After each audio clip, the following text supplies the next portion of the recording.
All right, we are back. Brown Balls podcast back in the house. Kenny, how you doing, brother? Good, bro. How are you? Good, man. Good. We both just got done watching the Monday Night Football game. What a snooze fest that was! I thought we'd be a matchup of the week, but this was a very boring game to watch. Two pretty bad quarterbacks going at it. Yo, I know. What What are the your thoughts, hell? man? Dude, what the hell, bro? Like, what the hell? What did I just witness and watched, man? It's so painful, man. I felt like I wasted 2.5 hours of my life that I'm never gonna get back. Like, straight up, I man. mean, when the score was 0-0 at halftime, I'm like, this is gonna be one of those shitty Monday Night Football games, and it turned out to be that way. Dude, what the? Dude, we gotta dive into this game, but I have a question for you. Let's get on this. What was brutal to watch? This Monday nighter or the Thursday night, which is Raiders and Broncos? Yes, that's a good question. Honestly, this one was probably more brutal because I expected at least one of these teams to, because they both have good offenses. I expected one of them to at least show up. I get the Raiders game and Broncos. Broncos are kind of like anyways, but that game people expected it to be bad. But this one I thought would be like fireworks. But this was even more boring. I don't know, man. What about you? Which one was bad? I mean, I agree. This one's more like horrible, man. But both games was miserable You to had like two watch, contending teams playing, and this is how bad it was. dude. They're both with like 2 losses, 3 losses, whatever. Like I mean, dude, this is such a brutal game, man. What's your Yeah. takeaway, man? This Monday night, or tell me that. What's your takeaway? Jordan Love is bad. That's. I mean, I think you and I have been on this in the beginning, and we always get crap from the Packers fan. Like, oh, we just don't know. He's the one, but he's bad, dude.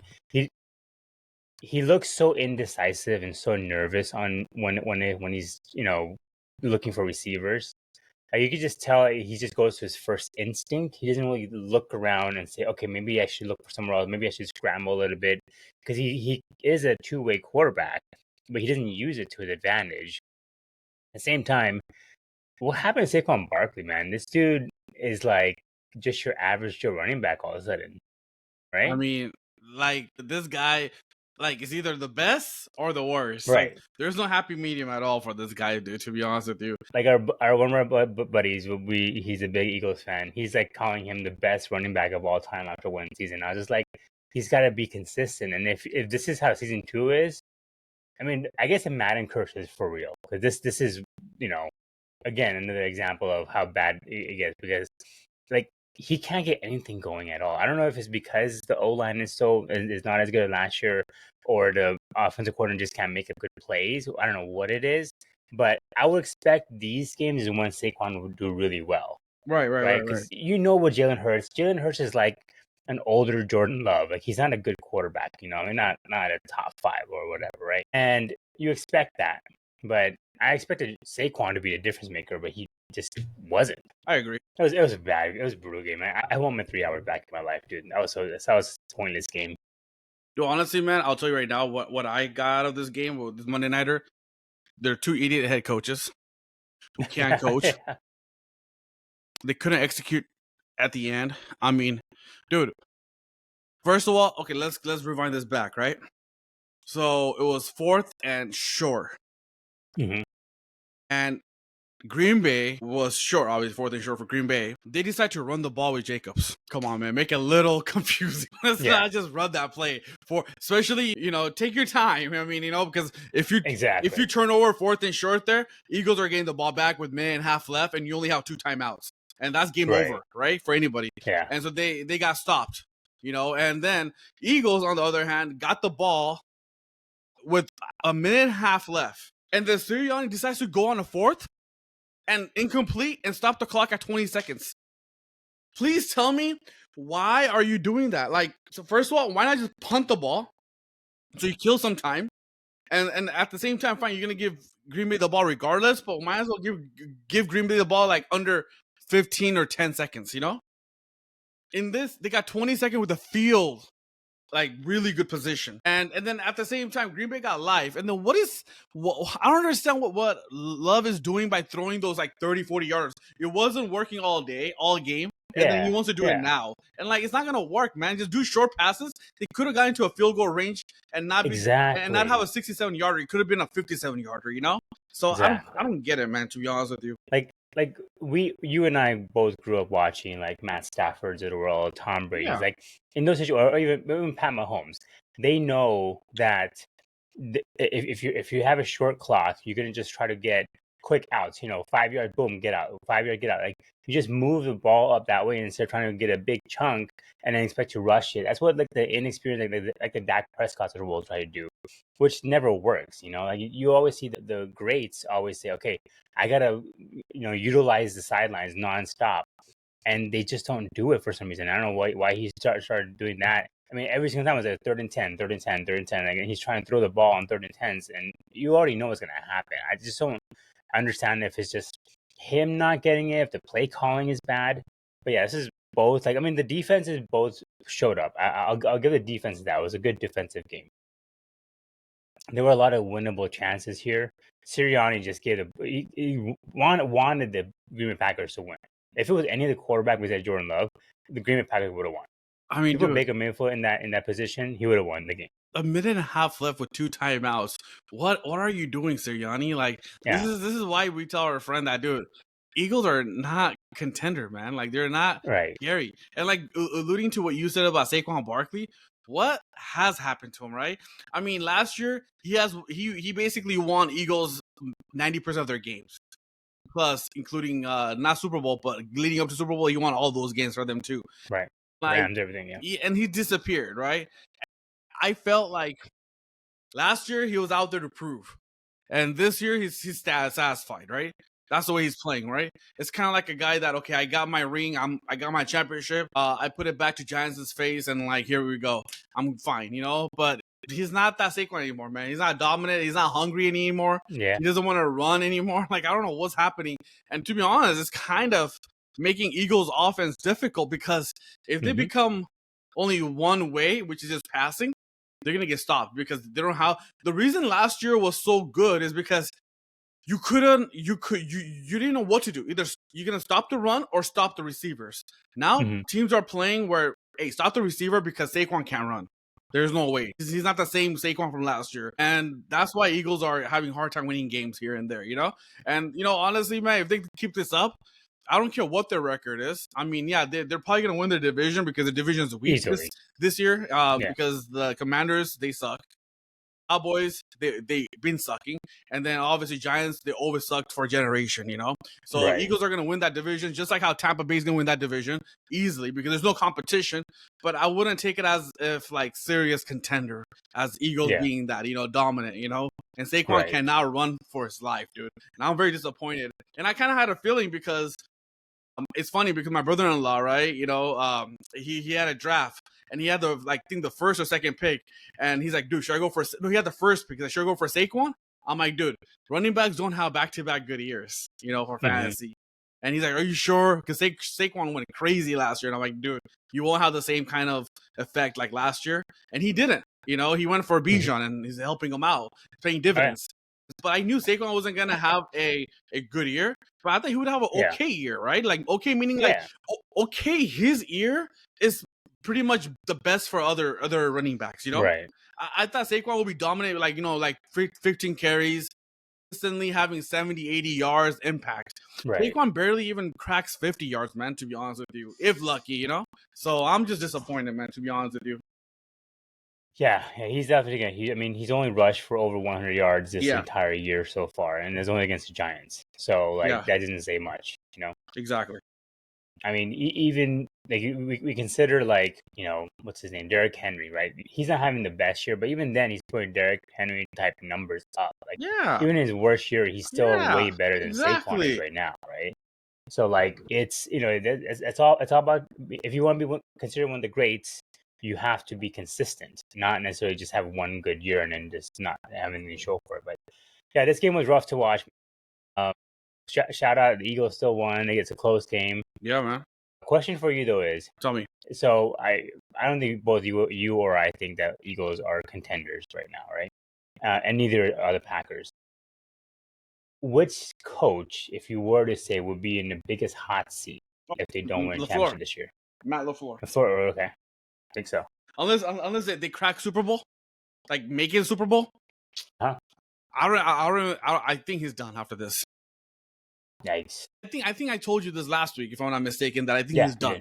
Because all these receivers bitching about it, about he not getting consistent, like, you know, I think he's done. And I do feel that them losing today, where forget losing today, fine, Eagles is a good team. Losing to Panthers and Cleveland, you lost your job there, man. To be honest, Yeah. those are the two games you cannot give up like that. And the thing is, why would you even lose those games when those teams are trying to tank? You know what I'm saying? So Right. look, Eagles are not going to win their division. Obviously, Detroit's going to win that division. They're going to be a wild card team, but at the same time, I think they're out in the first round. I even told my brother, who's a big Packers fan, today that look, LaFleur is gone, and the only thing will help him. The only thing that help him will like, keep his job if they make it to the Super Bowl. And he agrees. He's like, yeah, I agree. Even Packers fans who are diehard, they know that the writing's on the wall. LaFleur is not coming back, man. There's no way. I'll be shocked if he's back. He doesn't know how to coach. He doesn't have a system in place. And to be honest with you, Jordan Love stinks as a QB. He's not. I mean, he can't. Is that a LaFleur issue or is that a Packers organization issue? In the end, because they bet on him and let Aaron Rodgers work. I think Aaron Rodgers in this current team for Packers will be way better 100% than whatever Jordan Love is throwing out there. You know, honestly, man, it's either you have it or don't have it as a QB. I'll be honest with you. I watched the GOAT, Tom Brady, have no receivers and turn into a Super Bowl contender. I've seen Matthew Stafford throwing to no-namers, you know, like, and making him into a all-pro receivers. I mean, either you have it or you don't have it. Like, Rodgers did it back in Green Bay. So I do feel that Jordan Love, it was too much hype, right? They got lucky that they were able to face Cowboys in that first playoff matchup, which was like 3 years ago or 2 years ago, and they upsetted Cowboys, right? And that's what got the ball rolling, said, oh, we found our future QB. But again, like I always told you, I compare him to more Jeff Garcia than Steve Young. You know, if you know what I mean, right? Because it was Joe Montana, Steve Young, and Jeff Garcia, right? And Green Bay had the same kind of structure. Brett Favre, Aaron Rodgers, and Jordan Love. I consider Jordan Love more like Jeff Garcia. He'll win you games. He won't be winning the playoff big-time games, right? And that's why I compare Jordan Love. And Jeff Garcia had a great career, a good 10, 12-year career. And, you know, he threw great. He had an outstanding career. And I'm not saying Jordan Love won't have that, but he's not going to be an effective QB. Like people, like Packers fans think that they have another Rodgers or Brett Favre in their hands. No, they got Jeff Garcia in their hands, to be honest with you. Yeah. So and they paid him a lot of money. They paid Jeff Garcia, like third highest paid quarterback in the league, which is insane to me. Yeah, and without proving himself, I'm like, I mean, they could have seen how he did last year before paying him, or a year before, whatever he got that contract, and kind of see how the second year went. Even the Niners were smart about not giving Brock Purdy the money right away, which he's not getting what Jordan Love is getting by any means. But they were smart because they saw, okay, what's the best he could be? Yeah. And they saw that he's not going to be a top five paid quarterback, so we're not going to pay him that much money. And so they gave him just below that, which I think that's the right spot for him. And the same thing with Jordan Love, the same thing. Like, he's not a top 5 QB in any category, for God's sakes. You know, so why would he demand that kind of? You know, what's a sad thing? He's actually the forget being top 5 QB. They're paying him like that. He's not even he's the last place QB in his own division. Because now, if I have to rank it, it would be Goff, it would be Williamson from Chicago, Caleb Williams. Then it would be JJ, played well so far, and then Jordan Love for me right now. Fourth in his own division is the fourth best. Forget being top 5, man. This guy cannot even execute anything, man. Dude, you played in Lambeau Field, your home stadium. How are you not gonna beat the Panthers last week? And how are you not gonna be able to have? Dude, you know how many total yards he threw in the first half? 50 yards, 50 or 60 yards first. Just that's it, man. This is your home turf. It's like he's not a cold weather quarterback. Which, but remember, you laughed. Remember, my brother laughed at me, and you laughed at me, and when I mocked that, when I'm like, dude, I don't think Jordan Love is a outdoor QB. And my brother laughed at me. I mean, I don't know if you remember. He's like, dude, they play outdoors. What are you saying? They're playing Lambeau. You know, I'm like, he's not an outdoor QB. I see it now. I think I laughed too at the time. Cause like, how can you be a quarterback for Green Bay and not be an outdoor QB? But you're right. He's not an outdoor QB, man. He struggled like back a lot, man. I mean, back-to-back weeks. You know, Packers haven't lost a back-to-back game in a long, long time, man. like they haven't at home. I mean, they have lost back-to-back games, but like at home in Lambeau, they haven't lost a back-to-back game. I have to look it up, but I don't know when was the last time they lost back-to-back games at Lambeau. And like now, I told my brother, I'm like, you laughed at me last year when I said that Jordan Love is not an outdoor QB, man. He can't handle the cold weather. Yeah. It's I mean now they're behind Chicago Bears. Chicago Bears are second place now, and now they dropped Chicago Bears are 6-3. 6-3. And here Packers are, I think, like what 5-3-1. 5-3-1. Yeah. Yeah. I mean, even the Vikings they're below 500 or 4-5, but they're not that. But they have far promising off. QB JJ McCarthy. Yeah. Like he goes and plays. You know, he's a young something they can build around, right? And the Packers paid for him and also for Micah Parsons. So like that's another reason why I agree with you. I think LaFleur is on a hot seat because you gave him potentially one of the best defensive players in the league. They thought they won Super Bowl. They thought they're the Super Bowl contender with Micah Parsons. Exactly. They celebrated like that, man. Like, come on. I was like, let's just slow the horses down a little bit. I mean, Micah's a good player, but I don't think he's that great. He's going to shift the entire pendulum one way. But yeah, the Packers have a lot of work to do. I'd be surprised. Honestly, I thought LaFleur was one of those young, smart coaches, like how Sean McVay is, Shanahan is, but he's definitely not in the same category as them. Even Sirianni, honestly. Sirianni has had a better record against LaFleur than anybody else. So, like, even Sirianni outcoached him today, which is saying a lot because we don't think Sirianni's a really good coach anyways. No, exactly, man. But, yeah, Packers are a surprising team to watch, though. Hey man, I want to see how their season pans out. To be honest with you, because honestly, they're messing around way too much, and hopefully they don't miss the playoffs. They have the Giants next. They have the Vikings, Lions, Bears, Broncos, Bears against Ravens and Vikings. That's a tough schedule, man. Broncos in there too. To Lions and probably the Bears. If that's how they play, and it's gonna be at Broncos, which is hard to win out there. So, and then Ravens in the last 2 weeks. Oof, it's tough.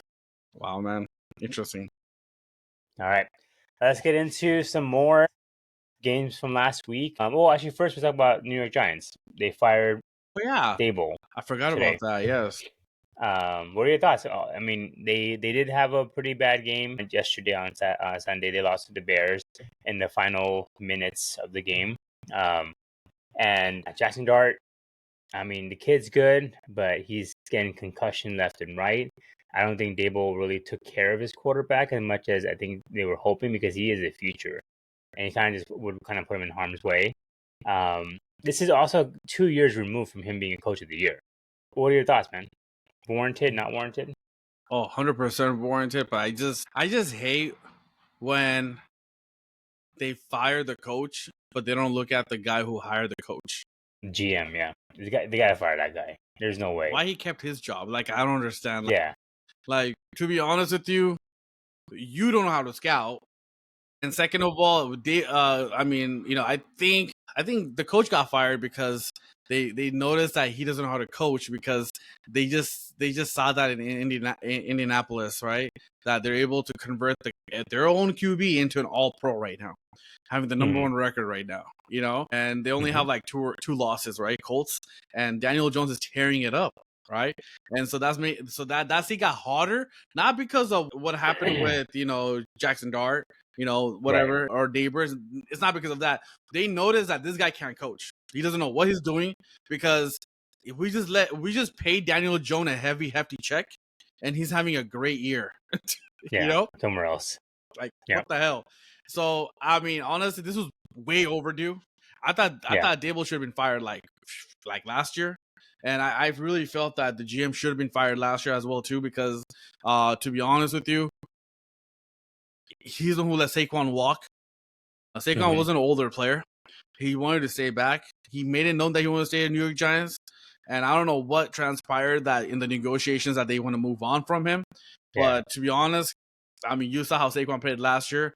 And even with Saquon having a down year, I'll still bet on Saquon. I mean, you still got to respect the guy. He's really good. He's young.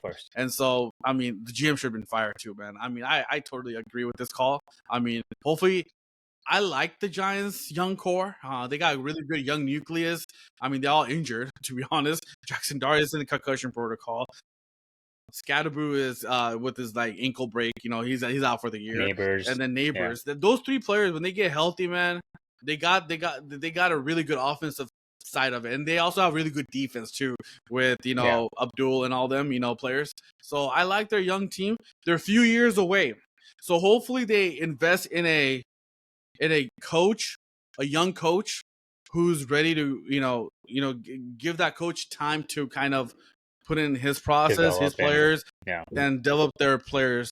Like, for example, I like what Chicago did in getting the right coach and giving him the keys and be like, here you go, take care of it. Like, I hope they hire a young coach and not go for. I know McDaniels might be available from Miami. Hopefully they don't go after him because he's not the coach too. You want to kind of bring in. He's better OC than he is. Exactly, and so I mean, just hopefully they get a right coach. That's what I'm saying. For this team. Yeah, what's your team? I agree with that. I think he definitely knew his coaching was on the line because every time they win, you swear they won the freaking Super Bowl. Like, he's like jumping up and down, he's like hugging Jackson Dart in the middle of the game because he knew that every win kind of makes him keep his job essentially. Yeah, I did see a report today that just said that he had told the Giants organization that, hey, if you give me Aaron Rodgers or Russell Wilson, I can make this a playoff.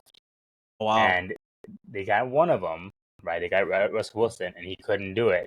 So I think that's probably why also, like, hey, man, you told us that we would be a playoff team, and here we are 2-8, and we're nowhere even close to being there.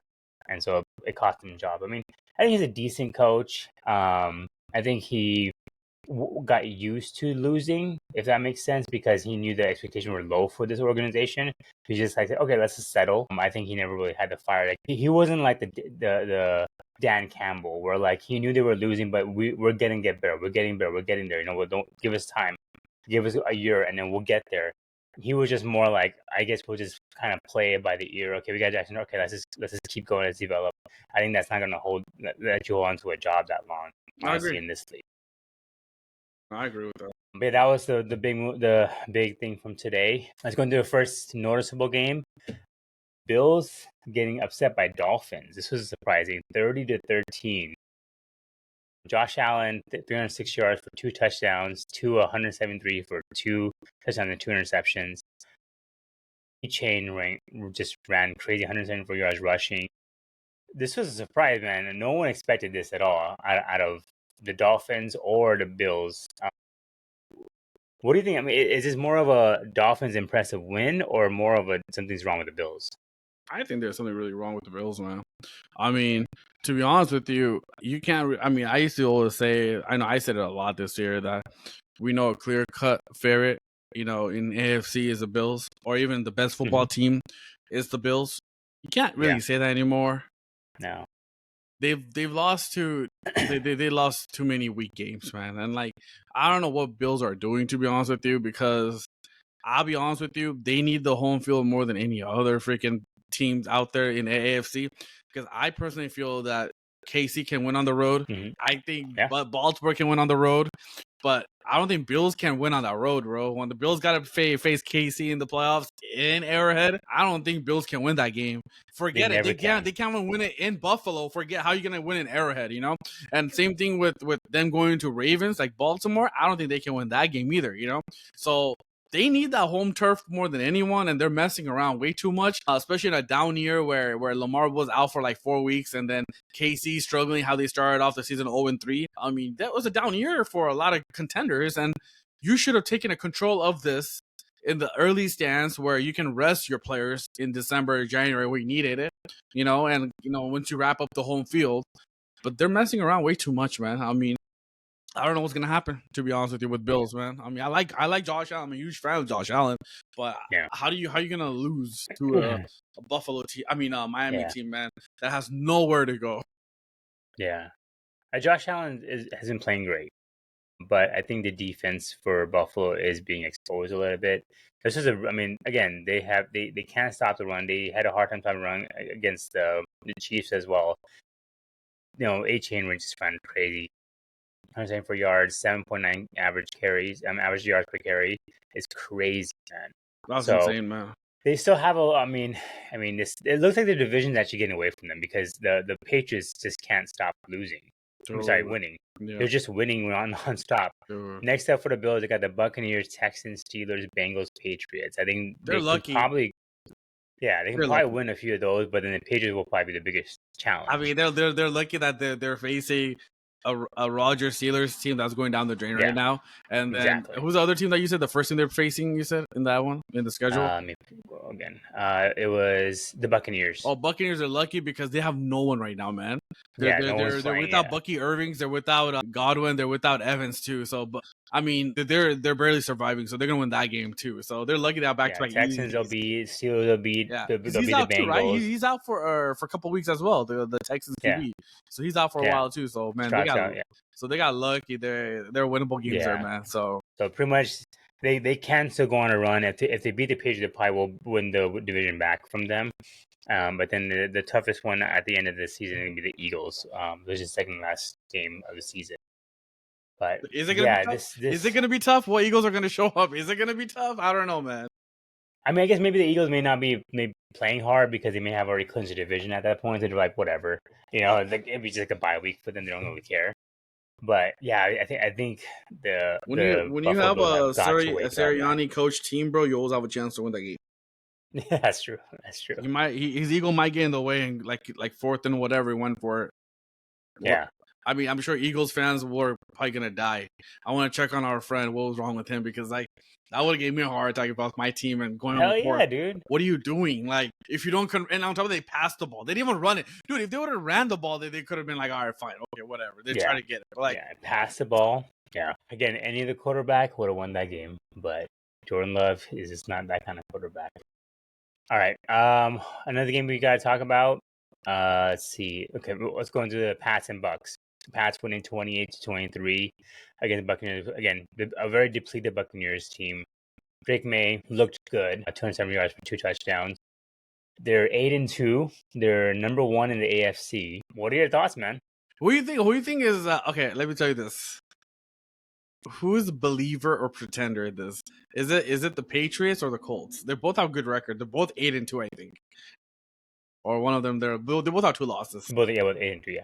I mean, who's pretender and who's contender? Please tell me. Pretender, I think, is the Pats. The Pats? Because the playoff Drake May will struggle. And with the Colts, they have a very, very good running back. And I think even with Daniel Jones, they have a good run game. I don't think the Pats can say that about their run game.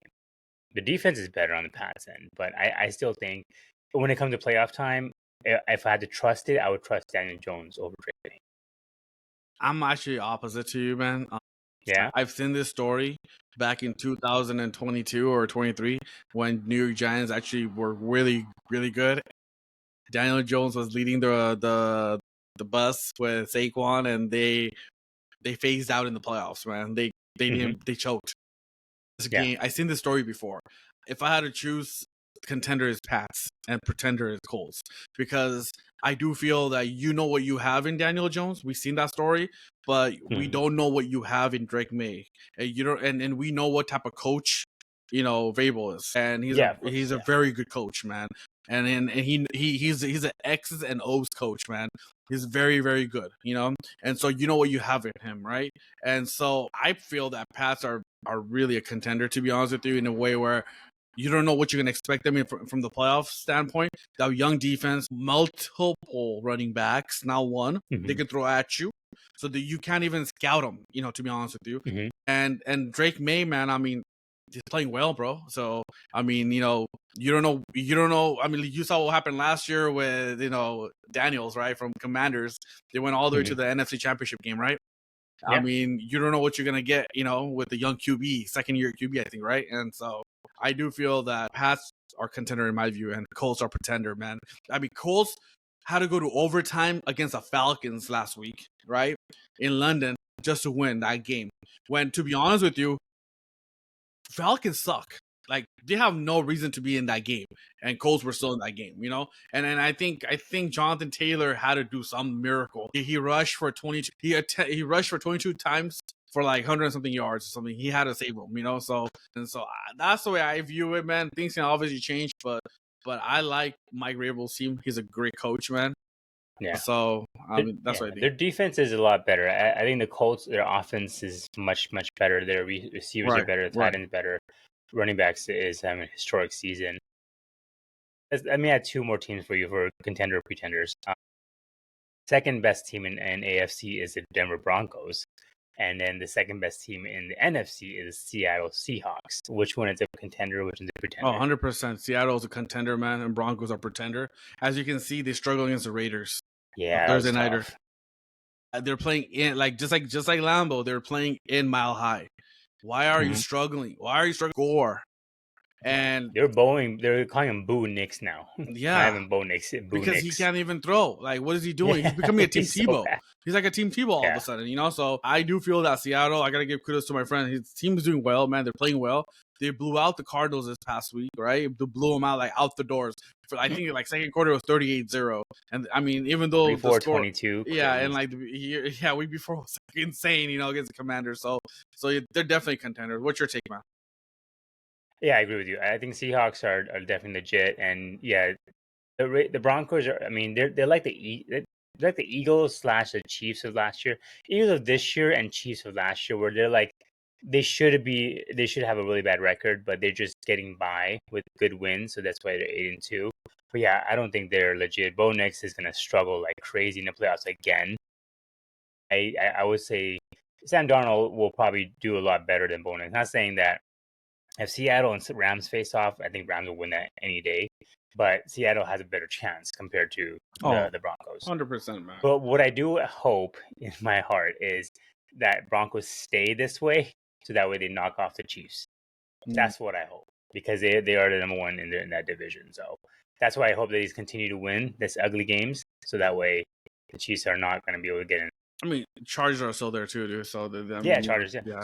So Broncos and Chargers number 1 and 2, and then number 3 Chiefs. You know, like you're not going to get into playoffs, which I would hope. I would love. Exactly. Let's get into your team. That was a good win by you guys. Rams against 49ers, 42-26. We both had the Niners winning, because we thought the Rams struggle at Levi Stadium. They actually showed up. They showed up.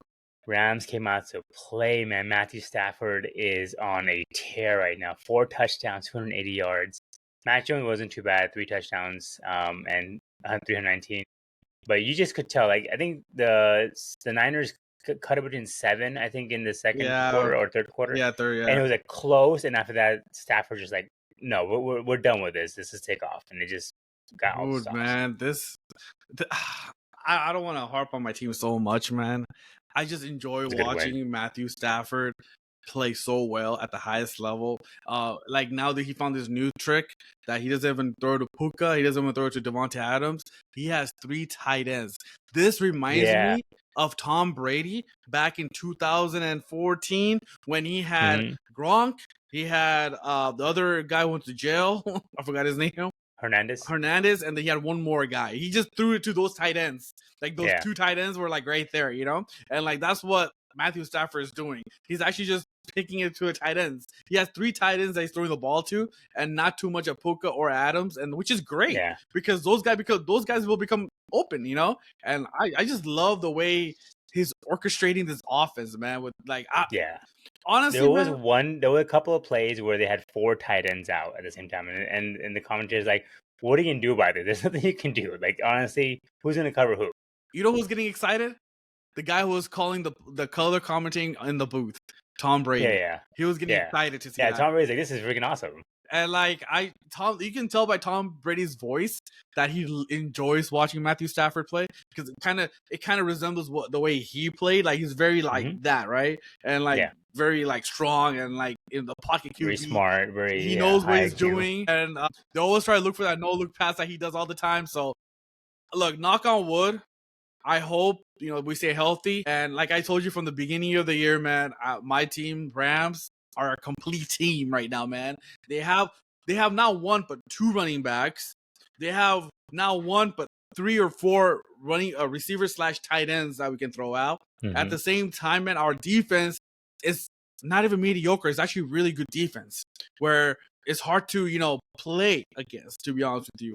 It's hard nosed, man. And so they're making me excited, but again, we're still only halfway through, and everybody gotta stay healthy. So, I mean, I'm excited for this coming Sunday. They're facing Seattle, which is our division. They have the lead right now, but they also have the same record as us, 7-2, and they're playing really well. But again, we have got to what's his name, the QB from Seattle. We have got to him before in the playoffs. So I am all good with it, and I can't wait for the Sunday, man. But what's your take between those two matchups, man? I agree, man. I mean, yeah, the Rams look freaking good. Devontae Adams, 9 touchdowns already in the season is insane for uh at his age. And I think Right. he scored in the last 4 games straight too. And he went out with the back injury, I think, right? I don't know, I'm not sure what the stats or not, but Yeah. Oblique. next week is Oblique. yeah, oblique, right? Next week is a big game for them, though. I mean, it's just gonna be in SoFi, so luckily it's not gonna be rainy or anything like that. But I think Sean McVay has Darnold's number, so I think this should be a good win for the Rams because Sean McVay knows how to handle Darnold, which is just pressure the hell out of him, make him nervous, and he'll start making some pretty bad throws. But yeah, Last time we that's faced Darnold, man, we had almost 10 sacks on him, man. Yeah. 10. Not one, not two. I mean, not three, he's in a not better. I four. think he's in a better situation this year than he was last year with the Vikings. But yeah, you're right. I think you get him nervous by just bringing the rush nonstop. So Hell yeah, man. that's gonna be good. Good game, Awesome, though, bro. for sure. Can't wait. And of course, to top it off, you love to see all the Niners fans just cry. Like, oh my God. I'm I like, love it. we all knew it. Like, once they started getting injured, I know the Niner fans still had some hope that they're going to be good. They're not. You're not going to be good anymore. Purdy's not even back yet. I mean, Mac Jones is holding you down but best he can. Oh, yeah. But you already know how to game plan for them because you just got to stop McCaffrey. George Kittle is like pretty much like Travis Kelce now. He's there, but he's not also there, like that. Yeah, you just love to see it, though. It's crazy, man. Let's see. Another game. My last game that we'll talk about. Steelers and Chargers. Chargers winning 25-10. The Steelers look pretty bad. I think Aaron Rodgers looked like he was forcing it a little bit. He looked very frustrated out there. I mean, the Charger defense is pretty brutal to play against, obviously. But, I mean, yeah, this was a good win for the Chargers. I think they needed it because they've had some couple of bad losses. And I think as you and I both predicted, the Steelers are coming back down to earth. They were not as good as the record had stated. No. And I think we both knew that. I mean, they missed opportunity, man, big time. Baltimore was down and out kind of thing. Lamar was out. They could have took advantage of it. They lost a few games they shouldn't have lost. They should have won that Green Bay game. They're killing them in the first half. They're like, look at Green Bay right now. They're struggling as hell. They lost to Panthers. But they were up at the half at the point where it was like, I think it was like 15-3 or something at half, and they lost that game. They lost to the Cincinnati game. They had it. They were there. Cincinnati, that was a bad loss. Yeah, that was the first game of Flacco's actually, and like they had that game and they lost that game. Those two games are gonna come and haunt them, man.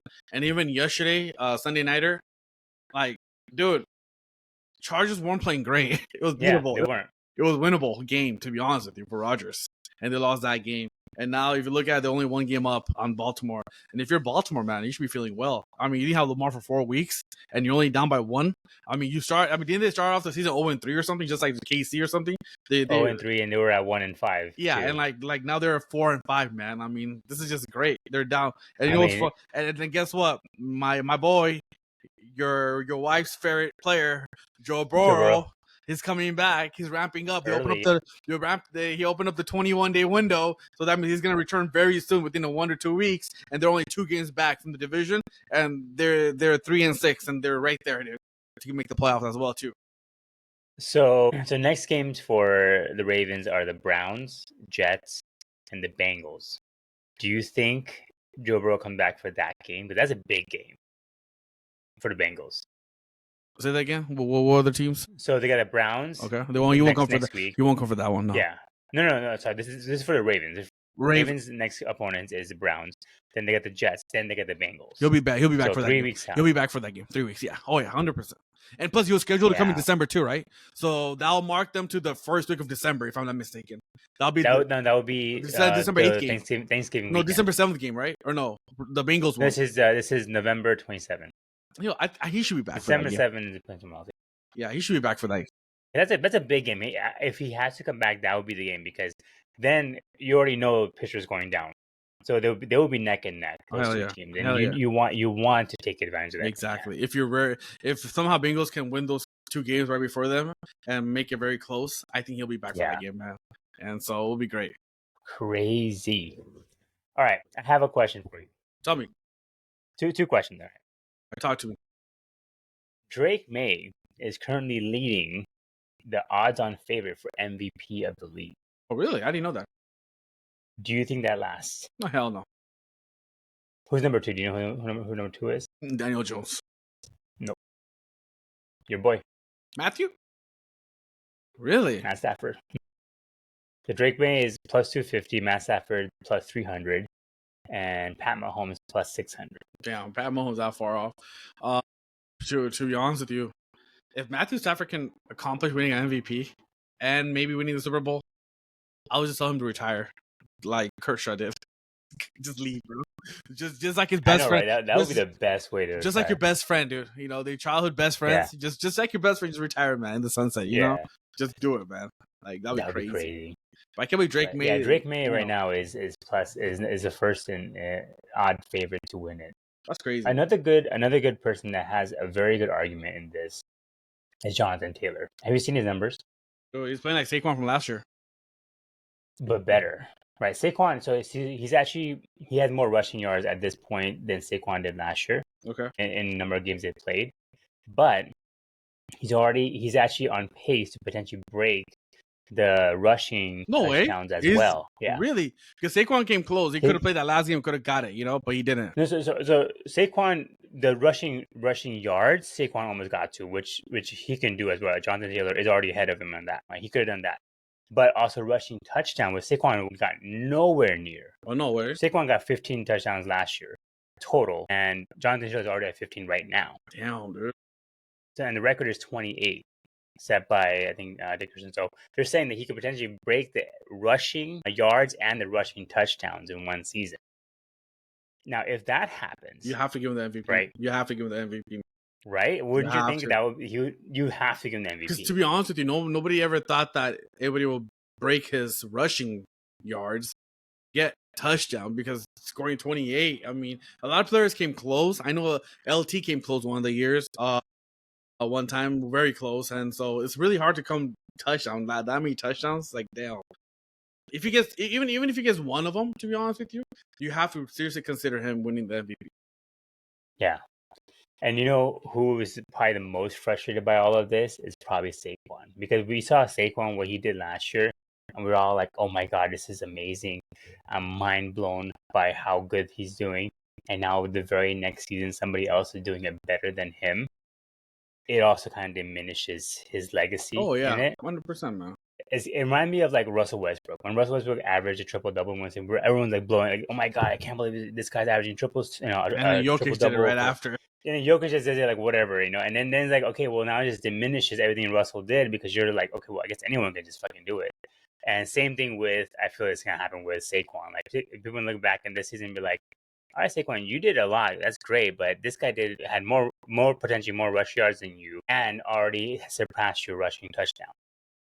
So yeah, I mean, if he gets both, which I think he's on track to do, if he gets both, then this would be crazy. It would be a historic. I hope he does it, man. I like when records are broken. They're meant to be broken, you know. So I love it. But there was a really interesting fact that I got from Adam Schefter today on one of his shows. Yeah. He said in the last 7 years, there were 350 votes for MVP. Mm-hmm. Out of those 350 votes, 349 were for a quarterback, and only one vote was for a non-quarterback player. And that was 2023 when Cooper Kupp won the Triple Crown. Somebody voted him as MVP.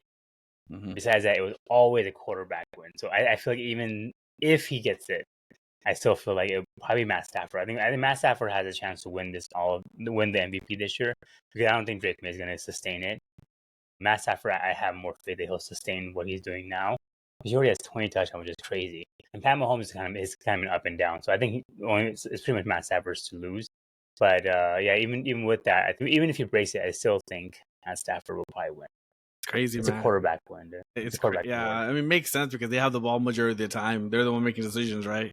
And so either they're going to make you to elite status or they're not as a team, right? So it's right. So it makes sense. But yeah, if Jonathan Taylor can break one of the records, I kind of have to. Dude. Even when Cooper Kupp didn't win it that year, when he won Triple Crown, I was like, dude, what do you? He should have, like. Yeah, because we haven't seen that in a long time, Insane, man. I think the last one was Sterling Sharp. All right, let's get into predictions for next week, and then we'll move on to basketball. Thursday Night Football, Patriots against the Jets. Patriots are favored by 11.5 points. This is going to be at Foxborough. It should be easy. Give me the Patriots. Same here, man. Pat. So hopefully they don't disappoint us, man. Yeah. So, yeah. Next game we have in Spain. It's going to be Commanders against the Dolphins. The Dolphins are favored by 2.5 points. I think he's still out, right? So give me the Dolphins here. I think Daniels is still out. Oh, yeah, dude. Same here. I think the Dolphins. Panthers and Falcons. It's going to be in Atlanta. Falcons are favored by 3.5 points. But give me the Panthers here. I think they're a little bit better team. I'm rooting for Panthers against the Falcons for one reason, only one reason why. Going forward, I'm going to root against the Falcons just because for one reason why is that they made a bone-ass trade last year where the Rams own Falcons first-round pick this year. So as much as Falcons lose, that's Rams pick. So Rams potentially they have 2 first-round picks that miss next year, and Panthers can get into the top 5 for us. That'd be great. So I'm hoping. Yeah. That'd be crazy. All right, we got the Bucks against the Bills. Both teams are 6-3. It's going to be in Buffalo. Yeah. Bills are favored by 5.5 points. Give me the Bills here. Same here, man. Bills. All right, we got Texans against the Titans. Probably no one's going to watch this. It's going to be in Nashville. Houston's favored by 7.5 points, even with their quarterback out. Give me the Houston. Yeah, Texans. I don't trust. Yeah, Titans, man. They're done. All right, this is interesting. Bears against the Vikings going to be in Minneapolis. The Vikings are favored by 3.5 points. God, I don't know, man. Shoot, give me the Bears. They're kind of in a hot streak. I was going to go for the Bears too, man. I mean, this game is actually going to be really good, though, to be honest with you. I'm excited for this game, though. No lie. Both young QBs, JJ and Williamson, man. It's going to be great. All right, we got the Packers and the Giants. Packers are favored by 7.5 points in MetLife Stadium. Give me the Packers. The Giants are just a shit show right now. Give me the Giants because Wilson's getting his second shot at the opportunity. He's going to start. So? I think Wilson's starting. Yeah, he'll probably start, because he's in protocol, right? Jaw Dart. And I think the new coach, new flavor, new atmosphere, new winning kind of motivation going on, different type of voice going to be in that locker room. Give me Giants for an upset. They're just so injured though. If they had Scatterbo, I would be right there with you. But they have no weapons. They're gonna just play hard, man. It's in New York, so they're just gonna play hard, and I think they're gonna upset Packers. All right, we got the Bengals and Steelers. Steelers are favored by 4.5 points. It's a rematch of the Joe Flacco against Aaron Rodgers. Honestly, give me the Bengals here though. Dude, they need the win. Same here, man. Bengals are more desperate. They're just going down, man. They're trading downwards, man. To be honest. Yeah. All right. Chargers and Jaguars. Chargers favored by 2.5 points in Jacksonville. Give me Chargers here too. Hell yeah, dude. Chargers are trying to win that division if they can, but let's see. They gotta stay pace with Broncos with 8-2 record. Yeah. All right. One of the big games of the week. Seahawks. They're gonna be in SoFi. Rams are favored by 2.5 points. Give me the Rams here. Yeah, man. That game's going to be interesting. It's going to be great. Yeah, be close. And wait. Give me Rams, man. It's going to be really close. It's going to be a field goal game for sure. By a field goal. Whoever wins it. Close. Because they both are high-powered offenses, too. Yes, sir. All right. Yeah, the Niners against the Cardinals. Niners are favored by 2.5 points in Glendale. I think Kyle Murray is probably still benched, right? So, give me the Niners here. Cardinals, I think they got to bounce back from last week. And Niners are just training downwards too, just like the Steelers in my view. Yeah. All right, you got the Ravens against the Browns. Ravens are favored by 7.5 points. It's going to be in Cleveland. Give me the Ravens. Same here, man. They got momentum going on with Lamar back. They're going to keep on winning this game for sure. So give me Ravens. Big games this one. It's going to be Chiefs against the Broncos. Chiefs are favored by 3.5 points. It's going to be in Denver. But give me the Broncos. What? Yeah. No, man. Chiefs are coming out of a bye week. I'm giving Chiefs. And Chiefs knows that if they can beat Broncos, They're gonna have 3 losses. Chargers will have 3 losses. They'll be 1 game back from the division. This is a big game for Broncos, though, man, because they need to keep this lead. And after the showing they had this past Thursday, they gotta bounce back. Yeah, I think Chiefs got this, man. They know that if they can beat Broncos, they'll be 1 game back. Yeah, that's for sure. Coming out of bye week, they'll be fully rested. And my boy Pat Mahomes, you can't bet against, man. It's like a Tom Brady. You can't bet against. Doesn't matter where you're at. I know, actually. He's pretty much undefeated after the bye. All right, the Lions against the Eagles is a big one. It's going to be in Philly. Philly is favored by 1.5 points. After what I saw today, give me the Lions, dude. Hell yeah, dude. Same here, man. It's going to be a good game, but give me the Lions, too. And last but not least, probably another bad Monday Night Football game. Gosh. Cowboys against the Raiders. I don't know how Raiders still get national coverage. Dallas favored by 3.5 points. It's going to be in Vegas. Give me Dallas Cowboys. Same here, man. Give me the Cowboys. They're gonna play harder because one of their team is coming to suicide. Yeah, so that's gonna be huge. So it's gonna they're gonna be a lot of emotions flying up in the air for them, man. So just for what happened to them, to that guy, RIP to him, man. But I want the Cowboys to win that game. Yeah.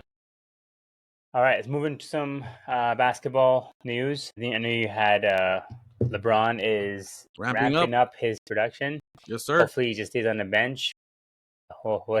What are your thoughts, man? How does with him coming back and the Lakers are 8-3, so they're playing well. They had a really bad loss last week, but they won tonight, 121-111 against the Hornets, which again doesn't matter. How do you? I mean, we talked about last week, but how do you see LeBron fitting into this? Do you want him to be more facilitator, or do you want him to be LeBron? What do you think? I just need LeBron to come in and accept the fact that, he's not number 1, number 2. He's number 3. And just play. That's a tough skill. Just fit in, because you have to let Luka be Luka and Reeves be Lee Reeves for you to be who you are. Because to be honest with you, LeBron and Luka are both blocking mismatches, and LeBron can play off Luka, where he can be more of an attacker downhill. Like, don't take it straight contact. Is what I'm trying to say, but if you can be Aaron Gordon for Jokic, how Jokic has the ball, and that Aaron Gordon's coming down, man.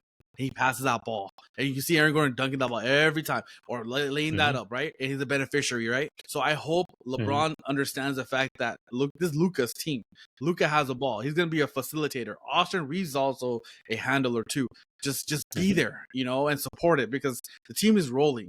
They're 8-3. And they're like third in the West. And we're approaching like first quarter of the season very soon. We're done with like 11 games. We're an more games left for a quarter of the season. We're getting a good sample size. I know that you thought we would struggle off the gate. We have not. You did. You did. You said that. Yes, because you didn't like the fact like how LeBron would fit in with Luka and Reeves and how it's gonna work out. With our additions, like we weren't gonna be 8-3. You thought we were gonna be like 500 or 1 game below, 1 game above, like nothing like 8-3 record wise. I'm honest with you, there was only few Keneals out there that believed that we're gonna be this good. Yes, of course.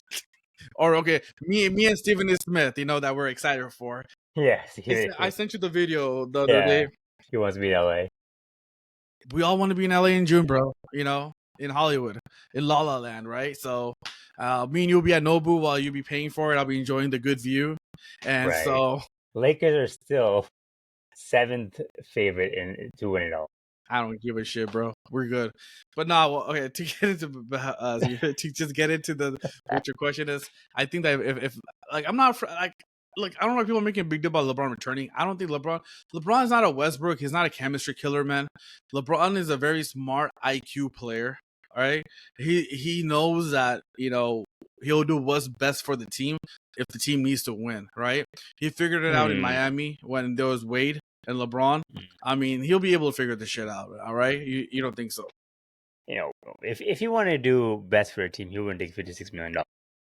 I mean, forget that. I mean, yeah, I know that. No, if LeBron was Mr. Unselfish, I'm here to win a championship, I'm here to do whatever you need to do, he would not take that much money. Yeah, I guess. Like the Tim Duncans of the world, the other greats, the Tom Brady's of the world. Even Kobe didn't want to take it, but then they're like, "We're not going with Kobe. You just take the freaking money because we're not doing anything with your last couple of years." Yeah.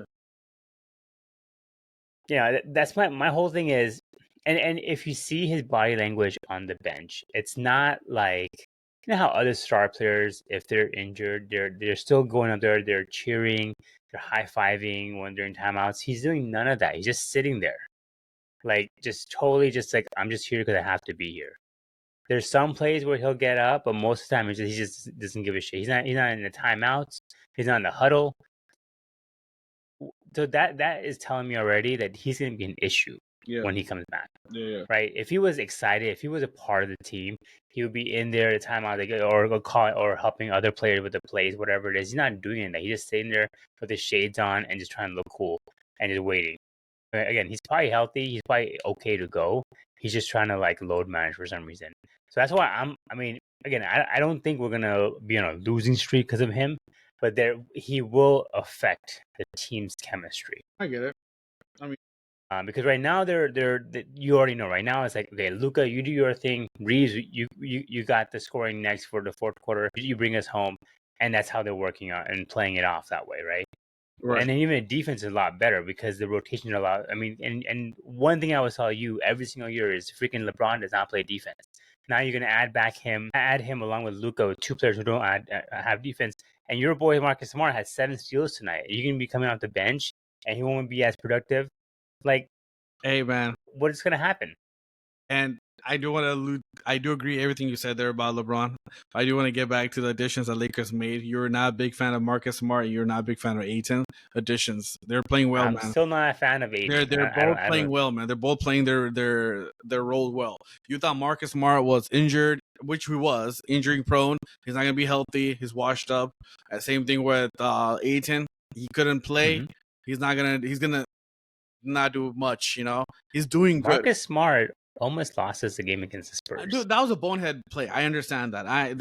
That's why I don't like him. He's a boneheaded player. I know. His last name is Smart, but he doesn't play like that. I know, but but he's been playing well. I mean, this acquisitions of those two players have paid dividends this season so far. Okay, I don't know about dividends. I mean, dude, I know you're an auditor and all that stuff, but like, dude, they're playing to their expectations. That's what I'm saying. Ayton's been averaging what I told you he would average. Okay, which is what is it, like 16 and 8, and so far some games he's been averaging like 18 and 8, you know, or 20 and 8, but like he's 16 and 8, and he's consistent with that this whole season. This past 11 games, his average right now is 16 and 8, which I told you, if you could get that from a center, 20 and 10, he should get there, right? But he's not there. Right. But if you could get 16 and 8 consistently from your center, we needed a big body who can actually kind of play defense. It's panning out really well for us, man. And like, to be honest, we have won games that we're not supposed to, like at Minnesota without Luka, at Portland with no Luka or Reeves, right? And that's where Ayton actually showed up, you know, played well. And so, and same thing with Marcus Smart. You know what Marcus Smart brings, man? I know you're not gonna see it if you pull up his stat. You're not gonna see shit in it. He brings the intangible stuff, meaning that, you know, the leadership. He's a hustle, yeah. And he brings that team defense mentality out there that is contagious, to be honest. You know, that he brings that locker room leadership. I know you're gonna laugh at me, but Marcus Smart reminds me of another Boston player that came to the Lakers that brought that leadership in Rajon Rondo. You didn't say anything in stat sheet. And to be honest with you, don't you dare insult Rajon Rondo like that. When Rondo man. came to the Lakers, when Rondo came to the Lakers, he wasn't the Rondo player. Listen to me. When Rondo came to the Lakers, he wasn't the Rondo. You know that too. Rondo was not the Rajon Rondo. I know he's not. He's not the Celtics Rondo. I'll give you that. But one thing Rondo had in his years with the Lakers was that he was a very smart player. Exactly. This Smart guy is not very smart. Okay, but what I'm saying is paying dividends. He's one of the worst 3-point shooters in the league. No, he's bringing the leadership that we need, right? As a defensive end, like just like a veteran, he's bringing that, right? The hustle mentality, like he's bringing that. He will give you that. He will run through a wall for a team, but he will also throw the wall at the team if he needs to. That's what happens. And that's what happened with the Celtics too. There were so many plays that he is just like does not focus, over hustling and causes them to lose a game. He almost lost us the game against the freaking Spurs, man. Yeah, that would have been a 2-game losing streak, and we had doing conversation if that had carried through. I agree with you, bro. I agree. But I will say Aiden has been doing what's expected. Like you said, he's going to average 60 and 8. He's been doing that. When LeBron comes back, who's going to be having the biggest change? Luka, Austin Reeves, or Aiden? I'll tell you who, and you're going to laugh at me, is a guy who's playing really well is Okay. So you think Reeves will continue his numbers? Luka will. Reeves is always like, between a 15 and a 20 point guy. You know that too. Between 15 and, right? He's averaging 31. Yeah. But like he's always a 15 and 20 kind of player. Honestly, I don't want Luka to go out and score 40 points every game. That's too much from him to ask for. Like, I think LeBron being there, Luka can finally go back to earth and average more of 30 instead of like need to score 35 points or 38 points a game to win us a game. Because LeBron will take care of that, some of the points, because I think Luka will get better shots, and Reeves will get better shots because LeBron will be on the floor too. So I just think it will work out. Let's see how it goes. Let's see when LeBron does come back. Let's see if we can continue this. Right? I do 100% agree with you, man. Our defense will take a couple steps back because of LeBron. I do agree with you. And that's what I'm scared of, to be honest with you. I completely agree with you about that. Yeah. I think that's my biggest thing. I mean, of course, the offense will stay. We have Luka, so the offense will still be all right. But my biggest thing is our defense, and that's what killed us in the playoffs and going into it. And that's one thing I kept on harping the entire time last year. Like, our defense stuff, and you're like, no, it's bad. And JJ Redick is not a defensive-minded coach. He was never as a player, neither is he as a coach. So that will. But luckily, we do have Nate McMillan, who Scott Brooks, yeah. Yeah, Scott Brooks. So they're more defensive managers. So hopefully that's the turnaround that we need. But everything, I think our real season starts from the front. Yeah, I agree. Because I swear, if we lose a couple games here and there, you're gonna start hitting LeBron, start bitching. He's gonna be like AJ Brown all of a sudden, and he's gonna be like, "All right, here comes the drama. Here's what Tapps was talking about. It's good right now, Lol. He's not there." I told you, man. A trade that working for both teams, and you don't agree with me. I told you we can send LeBron and Bronny to Warriors, and all we're gonna ask for is one first-round pick. No, I don't fuck Draymond. He wants to play with LeBron. Well, one first-round pick, Kuminga, who wants to be out of there, and Moses Moody. That's all I want. Nothing else. Give me that. I wouldn't mind that. And I told you that trade will work out for both teams because Steph gets LeBron, and Draymond's still there, right? And we get Kuminga and Moses Moody. I'm just saying, dude, that's perfect for Lakers. Kuminga's playing much better this year. And Moses Moody is a really good role player, man. And like people don't realize. So I would do that deal, man, and just give what Warriors want, and we get what we want. Yeah. And we get a first rounder out of LeBron, and that's fine. I mean, LeBron has been gushing over playing with Steph Curry. So just give it. All right, here you go, go ahead. So that's what I'm saying. Enjoy. I worked out a perfect trade scenario, brother. That would be great. That would be awesome. I would love that. Anything that gets LeBron out of our team, I'm all about that. So that'll be great, bro. We get depth and everything, man. So, all right, let's go into some other news for NBA before we call it. You have Wemby is struggling.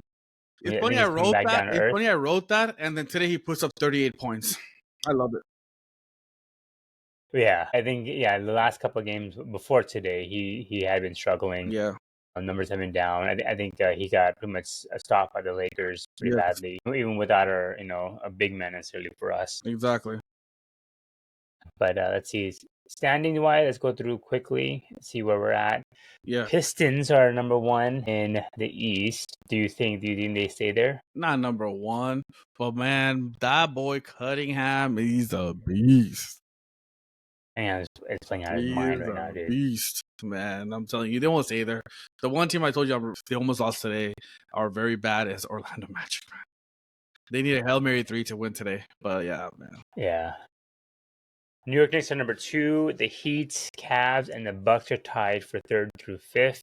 Bulls are back down to earth at 6-4. So are the Sixers. Yeah. Back down to 6-4. Yeah. The Toronto Raptors 5-5, the Hawks and the Celtics. I'm guessing the Hawks will probably fall off, the Raptors will probably fall off, and I find that the Magic will find a way to get into it. I don't I think don't think Magic so. will struggle. I saw Magic play, bro.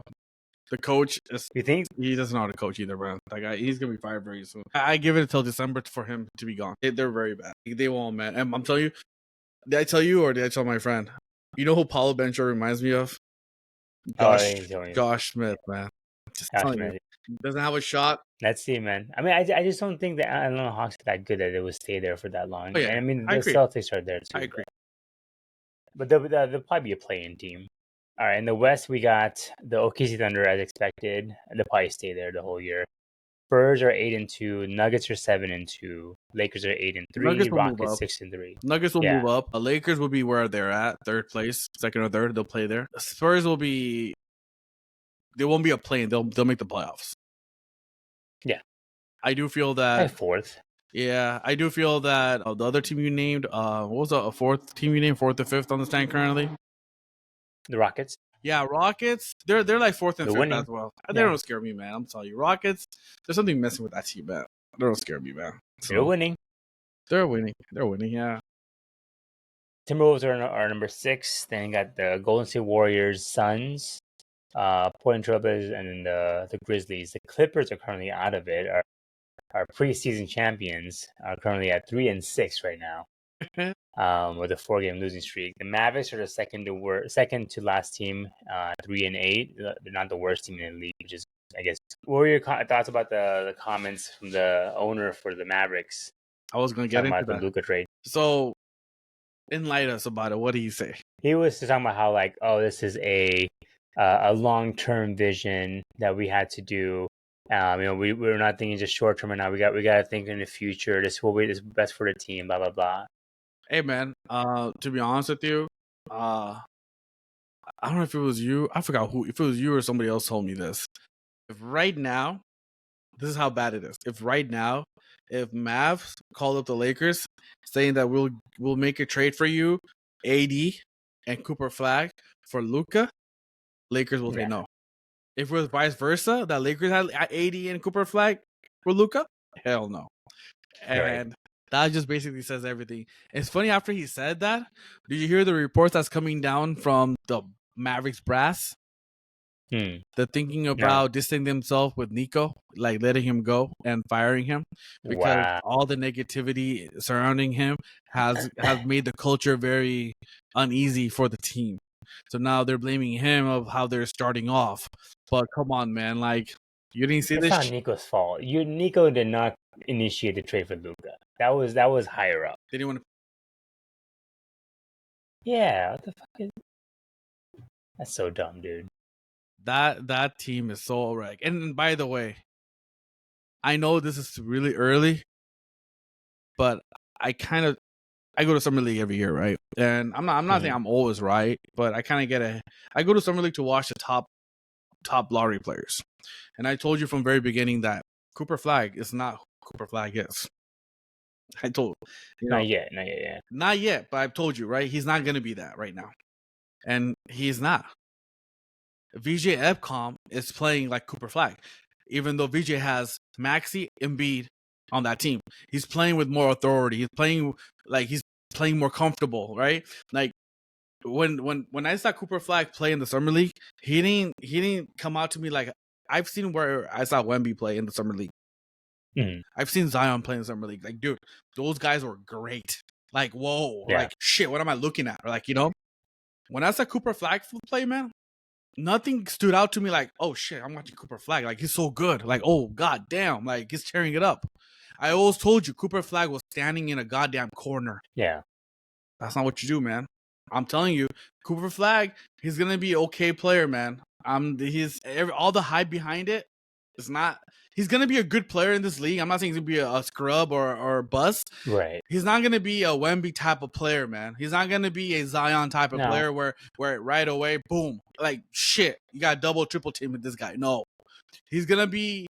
I told you, Cooper Flag reminded me more. People laughed at me when I said he's a better version, better polished player of a Mike Miller. I mean, how much is it also the situation you're in? Shouldn't you take it, Tapas? Shouldn't you take advantage of the situation? Let me ask you that. Why? Because the culture in the Mavericks is really bad right now. No, AD's not playing. Kyrie's not playing. You're Cooper effing Flag, number 1 pick. I get that.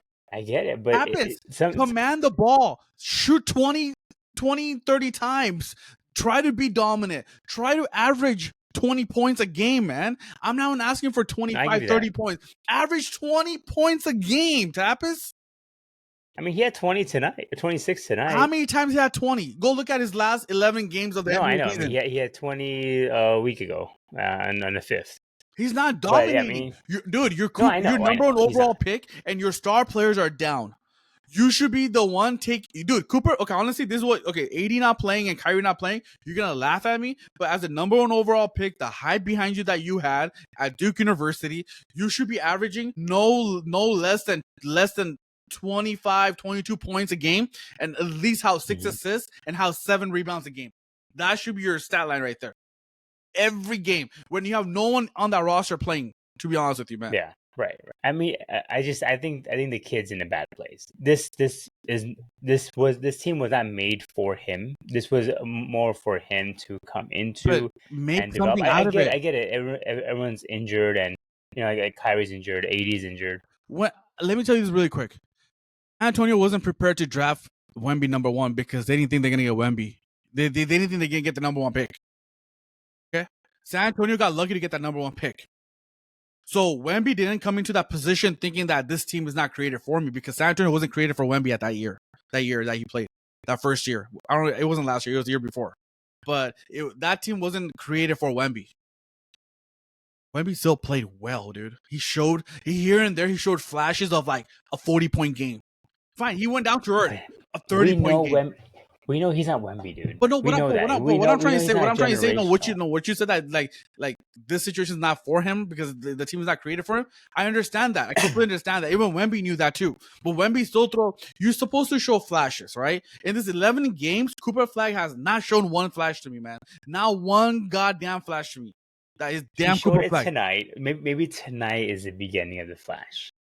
I hope so. Because he's only averaging 1 less point per game than Edgecombe, which you say he's having a breakout year. He's averaging 1 less point. But Edgecombe is not supposed to be this good, right? And Edgecombe is taking advantage. Think about it. Edgecombe is doing this with having an all-NBA all-star like Tariq Maxey and Embiid in and out of the roster. He's doing it with those 2 players. Imagine if Edgecombe had this opportunity in Dallas with no AD and no Kyrie Irving. What would Edgecombe do?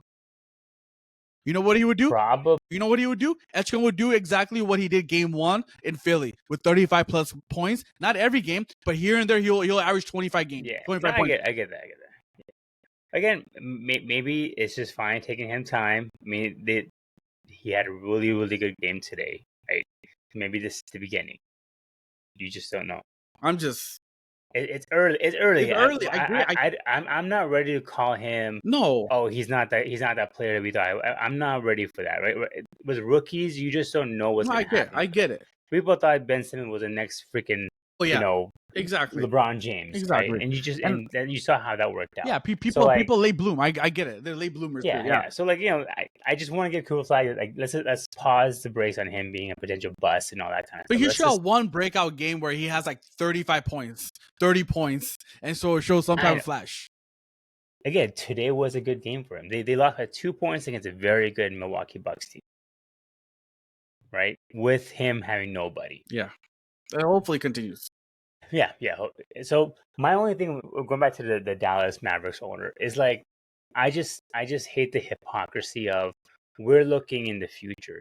If you're looking in the future, you would not trade the future of the entire league, not just the Mavericks, the freaking league. Exactly. You wouldn't trade him away. Exactly. I agree with you. And then another hypocrite thing I just love to see is they bash Luka for being fat. He's 20 pounds overweight, blah, blah, blah. Yeah. 20 pounds overweight, right? Yeah. He lost all the weight this past offseason, right? Guess who came back 20 pounds fatter this season? The person they fucking traded for. AD came back 20 pounds fatter. And it's fine. It is what it is, So I hope that this is the beginning. I mean, and which is why I really feel for Cooper Flag. I wish he wasn't in this team. On paper, this team should be really good. But you just know that the toxicity in the Mavericks, and this is also sad because the Mavericks were never like this. Like when it was Mark Cuban, it was such a good team to watch. It's a fun team to watch Yeah. because you knew that Mark Cuban really cared about the players in the team, and he was the face of all the owners in the league. And now it's just like they're a crapshoot, right? Nico saying one thing, the owners saying another thing, and blah blah blah.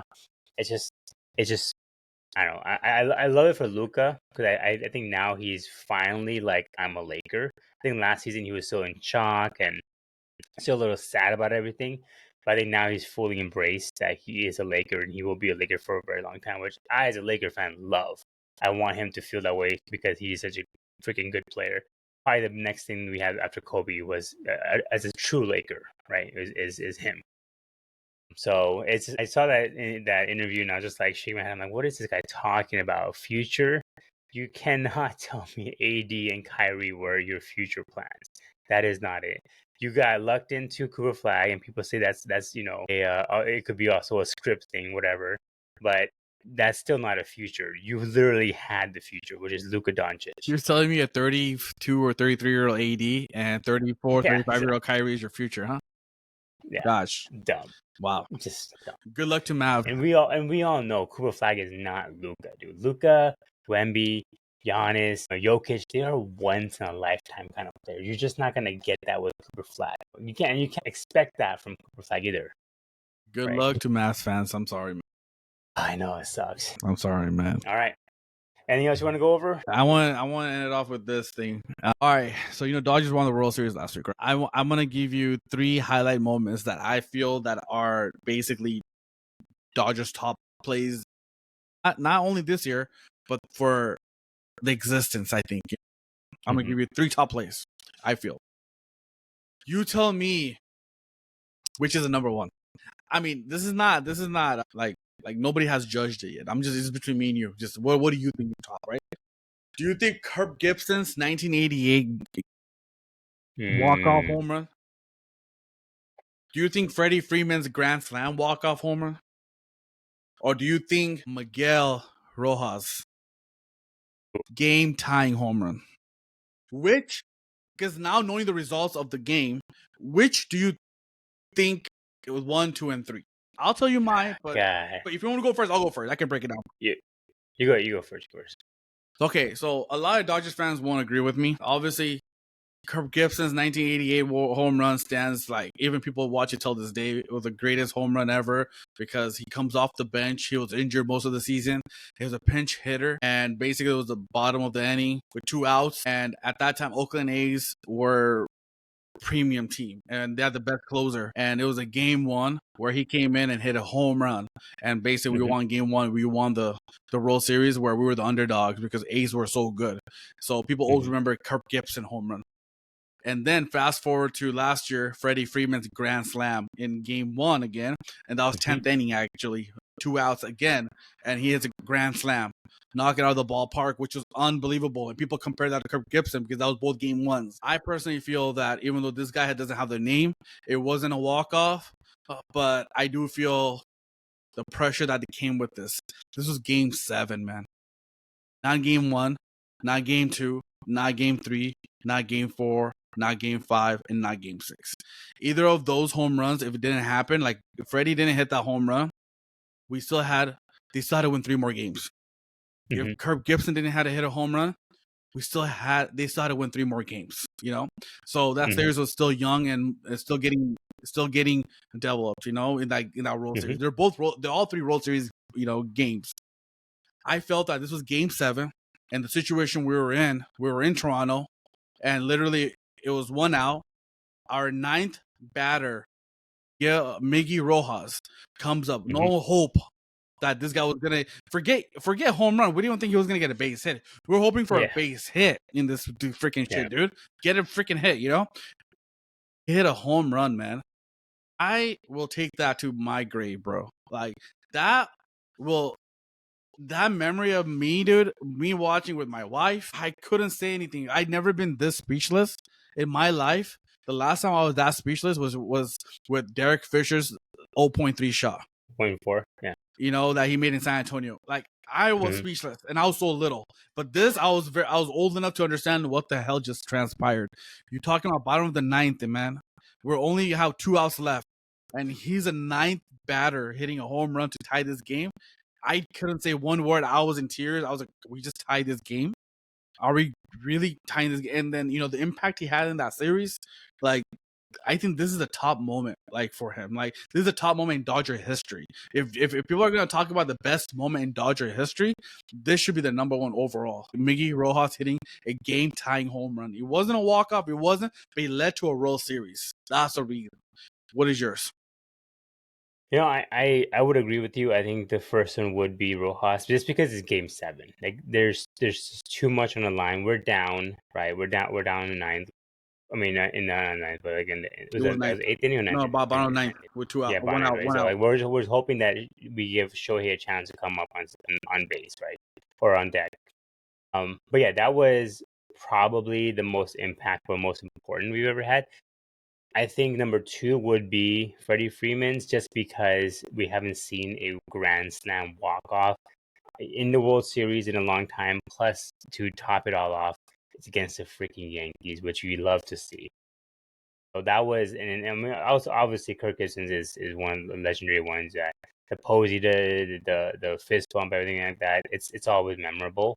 But I think, as far as what's most important in Dodger history, it would be this one, just because I also and I think you and I both thought about this too. Is like, we knew the Dodgers weren't the best team necessarily in this series. We kind of felt the Blue Jays were, but the Dodgers had the pedigree of a champion, and that showed, because anyone can just step up, and Miggy Rojas did. That was insane. To watching that game, just the shock in that stadium was the best part. Yeah. People were just like, did that just freaking happen? Like, we're tied all of a sudden. What the hell? Do you see the whole entire stadium's just heart just sank all together, because everyone just got quiet. They were all loud. They were cheering on, and just like, you can hear a pin drop, and that was freaking awesome. But yeah, I agree with you. I think number 1 would be Rojas, because again, it's Game 7. The situation matters the most for me.